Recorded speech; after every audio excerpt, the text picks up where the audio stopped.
Hello everyone, welcome to our YouTube channel. आज है 14 अगस्त 2020।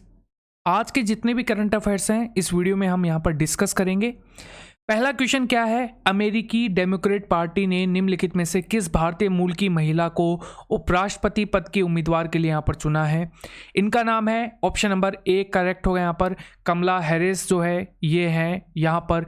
याद रखना है ये भारतीय अफ्रीकन मूल की अमेरिकी आपको यहाँ पर याद रखना है, भारतीय और अफ्रीकन मूल की हैं ये, ठीक है। और अमेरिका के अंदर भारतीय अफ्रीकन जो मूल है, बेसिकली अगर हम यहाँ पर अफ्रीकन मूल की बात करें तो अफ्रीकन मूल के लगभग 34% वोट है, इसीलिए डेमोक्रेट पार्टी ने यहाँ पर इनका जो नाम है वो यहाँ पर चुना है। आप सभी को पता होगा ओबामा है वो भी एक अफ्रीकन अमेरिकन थे, और ओबामा को भी इन्हीं का जो सहयोग था, 34% जो वोट्स थे इन्हीं का सहयोग मिला था यहाँ पर, और लोगों ने यहाँ पर इन्हें बहुमत से जिताया था। तो हो सकता है कि कमला हैरिस भी है वो भी इस बार आपको यहाँ पर एज ए उपराष्ट्रपति पद के उम्मीदवारों के रूप में यहाँ पर देखने को मिलेंगी, और यहाँ पर हो सकता है कि वो इस बार इलेक्शन भी जीत जाए। अमेरिका में इस साल नवंबर माह में जो उपराष्ट्रपति और राष्ट्रपति पद के लिए जो यहाँ पर चुनाव हो रहे हैं, इसके अंदर भारतीय मूल की जो यहाँ पर कमला हैरिस जो हैं, इनको यहाँ पर उपराष्ट्रपति पद के उम्मीदवार के लिए चुना गया है। अगर हम यहाँ पर बात करें तो ये डेमोक्रेट पार्टी से आएंगी, और 2017 के अंदर इन्होंने कैलिफोर्निया में संयुक्त राज्य सेनेट के रूप में भी इन्होंने शपथ ली थी। वैसे ये वकील के रूप में भी कार्य कर चुकी हैं सैन फ्रांसिस्को में, और इन्होंने यहाँ पर हार्वर्ड यूनिवर्सिटी से यहाँ पर डिग्री ली थी। उसके बाद इन्होंने कानून की जो पढ़ाई है वो भी यहाँ पर की थी। अमेरिका की अगर हम बात करें तो अमेरिका उत्तरी अमेरिका महाद्वीप में स्थित है, और ये इसका पूरा नाम है यूनाइटेड स्टेट्स ऑफ अमेरिका, संयुक्त राज्य अमेरिका। राजधानी है वाशिंगटन डीसी, करेंसी है अमेरिकन डॉलर, राष्ट्रपति हैं डोनाल्ड ट्रंप। अगर हम यहाँ पर बात करें वाशिंगटन डीसी की तो ये किस नदी के किनारे पर है, ये है पोटोमेक नदी के किनारे पर। अगर हम यहाँ पर यूएस के सबसे बड़ी नदी की बात करें तो ये है यहाँ पर मिसौरी नदी। अगर हम यहाँ पर स्पेस एजेंसी नासा की बात करें तो नासा का जो मुख्यालय है वो है वॉशिंगटन डीसी। आज का आपका पहला, एक्चुअली में 2 क्वेश्चन आपके हैं यहाँ पर कि नासा की जो स्थापना है वो किसके द्वारा की गई थी, और आपको ये भी बताना है कि नासा के जो अभी हेड है वो यहाँ पर कौन है। दोनों ही आप कमेंट सेक्शन में रिप्लाई करेंगे। अगर आप यहाँ पर इनका रिप्लाई कर पाते हैं तो प्लीज़ करिएगा, क्योंकि आपके नॉलेज के लिए बहुत ज़्यादा ज़रूरी है। हाल ही में किस देश ने कोरोना की स्पुतनिक वी वैक्सीन का इस्तेमाल है उसके लिए मंजूरी दे दी है। अगर हम इसकी बात करें तो ये है ऑप्शन नंबर बी करेक्ट होगा, रूस जो है वो आपका यहाँ पर राइट आंसर होगा। अमेरिका के राष्ट्रपति हैं व्लादिमीर पुतिन, इन्होंने अपनी ही बेटी पर जो वैक्सीन है स्पुतनिक वी वैक्सीन जो है इसका यहाँ पर सफल परीक्षण है वो इन्होंने किया है। और आपको मैं बता दूं कि जो रूस के स्वास्थ्य मंत्री हैं मिखाइल मुरास्को, उनका कहना है कि पहले चरण में वैक्सीन स्वास्थ्य कर्मियों और दूसरी बार यहाँ पर शिक्षकों पर यहाँ पर लागू की जाएगी, ठीक है। रूस की कंपनी है जिसका नाम है यहाँ पर सिस्टेमा, ये उत्पादन करेगी यहाँ पर बड़े लेवल पर। अक्टूबर में वैक्सीन है वो पूरे रूस के अंदर बड़े पैमाने पर लॉन्च की जाएगी। स्वास्थ्य मंत्री के मुताबिक ट्रेसिंग ऐप भी है वो भी तैयार की गई है ताकि लोगों पर निगरानी रखी जा सके, जो कि कोरोना वायरस के रिगार्डिंग जो लोग हैं जो कि इससे संक्रमित है और जिनको वैक्सीन लगाई गई है उनके ऊपर भी नज़र रखी जा सके। रूस की अगर हम बात करें तो रूस यूरोप और एशिया दोनों के अंदर है, और इसको जो पर्वत श्रृंखला अलग करती है वो है यूराल पर्वत श्रृंखला। अगर हम रूस की संसद की बात करें तो वो है ड्यूमा, यहाँ की जो करेंसी है वो रूबल, और यहाँ पर राजधानी है यहाँ पर मॉस्को। राष्ट्रपति का नाम आप सभी को पता होगा, व्लादिमीर पुतिन। आज का आपका तीसरा क्वेश्चन है कि यहाँ पर जो प्रधानमंत्री हैं वो कौन है। आपको कमेंट सेक्शन में तीनों क्वेश्चन बताने हैं, और लास्ट में जो आपको एक क्वेश्चन पूछा जाएगा उसका रिप्लाई भी आपको करना है, यानी कि आज आपके लिए 4 क्वेश्चन होंगे, ठीक है। किस राज्य सरकार ने महिला के कल्याण के लिए YSR चयुता स्कीम को शुरू करने की घोषणा की है? तो आप YSR के नाम से जान गए होंगे, ये है आंध्र प्रदेश की सरकार ने। अगर हम यहाँ पर बात करें, यहाँ के जो आंध्र प्रदेश के मुख्यमंत्री हैं उनका नाम है जगनमोहन रेड्डी, इन्होंने महिलाओं के कल्याण के लिए एक नई स्कीम लॉन्च की है। अगर हम यहाँ पर मुख्यमंत्री रेड्डी ने यहाँ पर YSR यहाँ पर चयुता स्कीम 2020 के नाम से एक नई स्कीम की शुरुआत की। इस योजना के तहत 45 से 60 साल की उम्र के करीब 23 लाख महिलाओं को लाभ दिया जाएगा।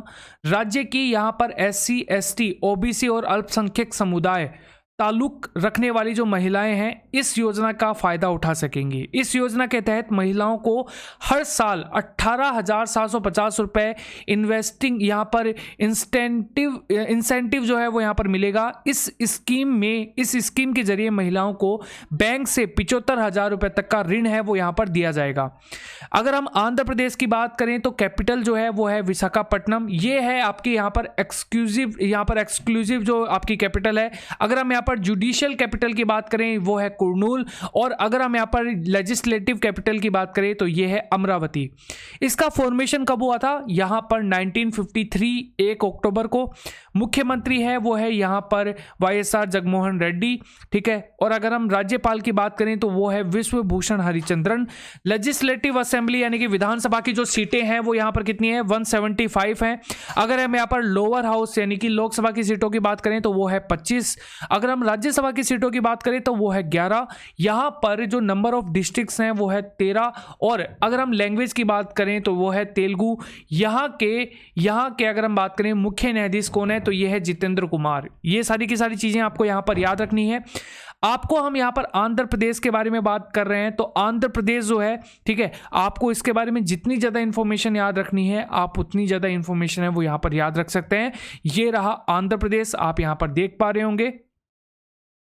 देखिए गाइज, वीडियो को प्लीज़ लाइक और शेयर जरूर कीजिएगा अगर आपको वीडियो पसंद आता है, क्योंकि देखिए मैं आपको एक ऐसे लेवल पर लेके जाऊंगा करंट अफेयर्स के अंदर जो कि आप लोगों ने कहीं पर नहीं पढ़ा होगा, लेकिन उसके लिए आपको सपोर्ट की ज़रूरत है। आज का जो हम टारगेट रखते हैं वो है 500 लाइक्स का। अगर आप 500 लाइक कर देते हैं तो डेफिनेटली आप लोगों के लिए करंट अफेयर्स में एक सरप्राइज आपको देखने को मिलेगा, ठीक है। और प्लीज़ वीडियो को शेयर जरूर कीजिएगा।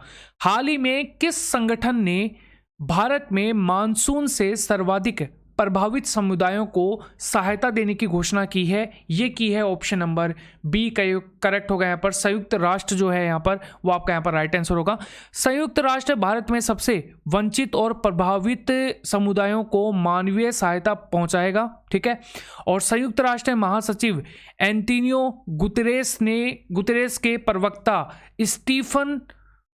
स्टीफन दुजारिक ने एशिया में बाढ़ की स्थिति के बारे में यहाँ पर कहा है कि बांग्लादेश में पिछले कुछ वर्षों का सबसे भयंकर और सबसे लंबा मानसून है वो यहाँ पर आया है और 1/4 देश है वो यहाँ पर बाढ़ से जूझ रहा है, ठीक है।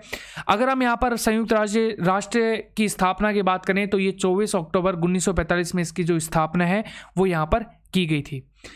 किस राज्य सरकार ने 2 अक्टूबर से यहाँ पर अरुणोदय योजना जो है वो लागू करने की घोषणा है वो यहाँ पर की है? ये है Assam. Option number A correct होगा। लगभग 17 लाख परिवारों को वित्तीय सहायता जो है वो यहाँ पर उपलब्ध कराने के उद्देश्य से असम सरकार राज्य में 2 अक्टूबर से अरुणोदय योजना है उसको लागू करने की पूरी तरीके से यहाँ पर लागू किया जाएगा। इस योजना के तहत आवश्यक वस्तुएं खरीदने के लिए पात्र परिवारों को 830 रुपये प्रति महीने दिए जाएंगे, ठीक है। ये चीज़ आपको यहाँ पर याद रखनी है। अगर हम असम की बात करें तो राजधानी है यहाँ पर दिसपुर। मुख्यमंत्री है सर्बानंद सोनोवाल, बीजेपी पार्टी से आते हैं। गवर्नर है जगदीश मुखी। अगर हम न्यायाधीश की बात करें तो ये है अजय लांबा। अगर हम 2 पड़ोसी देशों की बात करें तो वो है यहाँ पर भूटान और बांग्लादेश।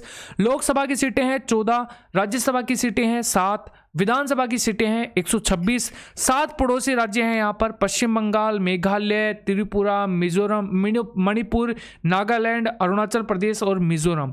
तो ये आपको 7 पड़ोसी राज्य हैं वो आपको यहाँ पर देखने को मिलेंगे। अगर हम यहाँ पर बात करें हाल ही में किस राज्य सरकार ने सूखे, अत्यधिक वर्षा या बिन मौसम बरसात के कारण फसल नुकसान का सामना करने वाले किसानों हेतु एक नई योजना की शुरुआत की गई है? वो है ऑप्शन नंबर डी करेक्ट होगा। गुजरात आपका यहाँ पर राइट आंसर होगा।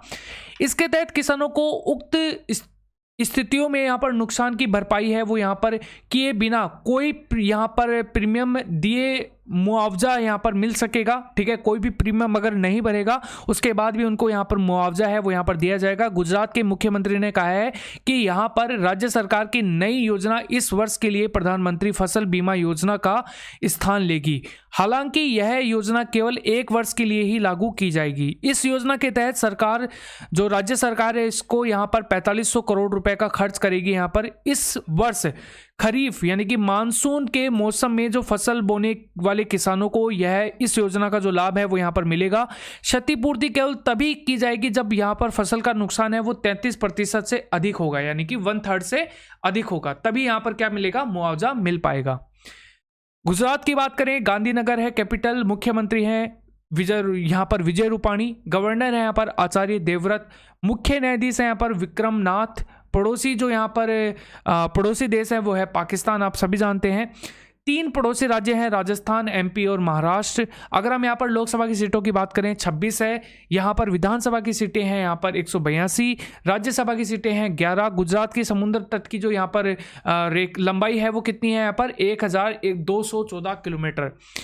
और गुजरात जो है यहाँ पर कर्क रेखा भारत के गुजरात शहर से होकर गुजरती है। कर्क रेखा भारत के 8 राज्यों से होकर गुजरती है। कौन कौन से हैं? गुजरात, राजस्थान, आपके यहाँ पर राजस्थान के 2 ही डिस्ट्रिक्ट आते हैं, याद रखना, वो भी अंतिम में।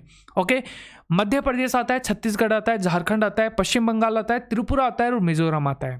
ठीक है, ये रहा आपका गुजरात। ठीक है, भारतीय वायुसेना ने 12 अगस्त 2020 को लद्दाख क्षेत्र में HAL द्वारा निर्मित कितने लाइट कॉम्बैट हेलीकॉप्टर हैं उनको तैनात किया है? ये किया है 2, ऑप्शन नंबर बी करेक्ट होगा।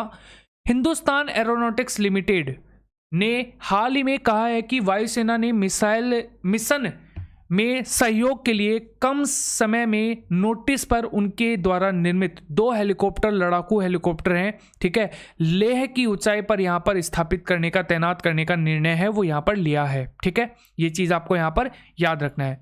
अगर हम यहाँ पर बात करें विश्व अंगदान दिवस यानी कि यहाँ पर वर्ल्ड ऑर्गन डोनेट डे जो है वो यहाँ पर किस दिन मनाया जाता है? ये मनाते हैं हम यहाँ पर, ऑप्शन नंबर डी करेक्ट होगा, 13 अगस्त आपका यहाँ पर राइट आंसर होगा।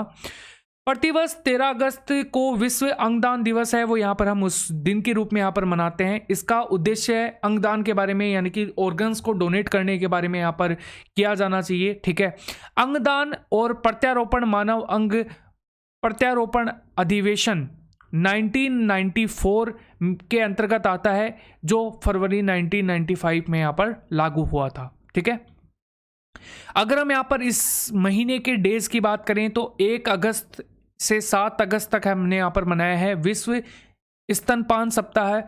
अगर हम यहाँ पर 6 अगस्त की बात करें हिरोशिमा, 7 अगस्त की बात करें राष्ट्रीय हथकरघा दिवस, यहाँ पर अगर हम 9 अगस्त की बात करें नागासाकी दिवस, 10 अगस्त की बात करें विश्व जैव ईंधन दिवस, और अगर हम यहाँ पर बात करें 12 अगस्त की तो विश्व हाथी दिवस। अगर हम 12 अगस्त की बात करें यहाँ पर विक्रम साराभाई की 101वीं जो जयंती है वो हमने यहाँ पर मनाई थी। 12 अगस्त के अगर हम यहाँ पर बात करें अंतर्राष्ट्रीय युवा यानी कि यहाँ पर आपका यहाँ पर है यूथ, इसकी जो यहाँ पर जो आपकी थीम रखी गई थी वो यहाँ पर क्या थी? Youth engagement for global action. ठीक है, 17 अगस्त के अगर हम यहाँ पर बात करें नवरोज या जमशेद नवरोज। 19 अगस्त को मनाया जाता है विश्व मानवीय दिवस। अगर हम यहाँ पर बात करें 20 अगस्त की बात करें सौभाग्य दिवस। 21 अगस्त की बात करें विश्व वरिष्ठ नागरिक दिवस। 21 अगस्त की बात करें राष्ट्रीय शांति दिवस। श्रद्धांजलि यहाँ पर श्रद्धांजलिवाद यहाँ पर जो पीड़ितों को श्रद्धांजलि है वो यहाँ पर दी जानी चाहिए। 23 अगस्त को हम मनाते हैं दास व्यापार और उनके उन्मूलन के लिए अंतर्राष्ट्रीय दिवस। 26 अगस्त को यहाँ पर मनाते हैं हम यहाँ पर महिला समानता दिवस। 29 अगस्त की बात करें परमाणु प्रशिक्षण के खिलाफ अंतर्राष्ट्रीय दिवस। 29 अगस्त की बात करें तो वो मनाते हैं हम राष्ट्रीय खेल दिवस। और यहाँ पर 30 अगस्त की बात करें लागू विवाद के पीड़ितों का अंतर्राष्ट्रीय दिवस। अगला क्वेश्चन देखो, यहाँ पर हाल ही में किस राज्य का नगर निगम शहरी निवासियों को वन अधिग्रहण पत्रक प्रदान करने वाला पहला राज्य बन गया है? ये बन गया है, ऑप्शन नंबर सी करेक्ट होगा। छत्तीसगढ़ आपका यहाँ पर राइट आंसर होगा। छत्तीसगढ़ देश का पहला राज्य बन गया है जहां शहरी लोगों को वन भूमि यहाँ पर जो अधिकार है वो प्रदान किए जाएंगे। इसकी शुरुआत जो है ये जगदलपुर से की गई थी, यहाँ जहां नगर निगम ने 11 आदिवासियों को वन भूमि के अधिकार पत्र दिए हैं। ये चीज़ आपको यहाँ पर याद रखनी है, बहुत ही इंपॉर्टेंट क्वेश्चन है यहाँ पर। छत्तीसगढ़ की अगर हम बात करें, इसकी स्थापना 1 नवंबर 2000 को की गई थी। 26वां राज्य यहाँ पर ये बना था। राजधानी ये है अटल नगर, जिसे आप नया रायपुर के नाम से जानते हैं। यहाँ पर अगर हम बात करें मुख्यमंत्री, तो वह है भूपेश बघेल, कांग्रेस के आते हैं। गवर्नर हैं यहाँ पर अनुसुईया उकई। मुख्य न्यायाधीश हैं यहाँ पर PR रामचंद्रन मेनन। राजकीय पशु है यहाँ पर जंगली भैंसा। राजकीय पक्षी है यहाँ पर हील मैना। और राष्ट्रीय वृक्ष है यहाँ पर साल का वृक्ष। हाल ही में किस मंत्रालय ने, आज का हमारा आखिरी क्वेश्चन है, किस मंत्रालय ने स्वच्छ भारत मिशन अकादमी शुभारंभ है वो यहाँ पर किया है? ये किया है ऑप्शन नंबर ए, जल शक्ति मंत्रालय। अगर हम यहाँ पर इसकी बात करें तो केंद्रीय जल मंत्री जो हमारे हैं वो है गजेंद्र सिंह शेखावत द्वारा स्वच्छ मिशन अकादमी का जो शुभारंभ है वो यहाँ पर किया गया। ठीक है, अगर हम यहाँ पर बात करें तो यहाँ पर ये था आज का हमारा आखिरी क्वेश्चन। अगर आपको वीडियो अच्छा लगा है तो डेफिनेटली आप वीडियो को लाइक ज़रूर करें, इससे मुझे मोटिवेशन मिलती है। कोशिश करें आप लोगों के साथ शेयर करने की। आप लोगों के लिए अगर आप यहाँ पर 500 लाइक लाते हैं तो डेफिनेटली आप लोगों के लिए एक सरप्राइज़ है, मैंने प्लान किया है, जो कि आपके लिए बहुत ही ज़्यादा बेनिफिशियल होगा। चलिए guys, bye everyone and take care guys.